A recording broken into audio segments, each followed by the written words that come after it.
जय श्रीराम. श्रावणचा महिना आलोय दादांनो. आता खूप आपले हिंदू बांधव जे मंगळवारी खायचं, सोमवारी खायचं नाही, गुरुवारी खायचं नाही, शुक्रवारी खायचं, ते लोक आता देवाला येडा बनवतात. आपल्या देवाला सांगतील आता आम्ही खाणार नाही, भक्ती करणार, मंदिर जाणार, फुलं माळा जे काही ते सर्व चढवणार आणि देवाला प्रार्थना करेल, देव मला हे दे, देव मला ते दे, देव मला सुखी ठेव. सुखी कसं ठेवणार?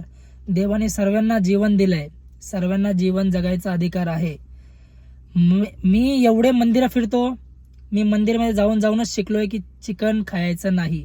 मी पण यापूर्वी खात होतो, कारण माझे वडील, माझी आई, माझी बहीण हे सर्व खात होते, म्हणून मला पण ते सवय झाली. पण जसं मी मंदिरात जायला लागलो, ऑटोमॅटिकली ते चिकन सुटत गेला.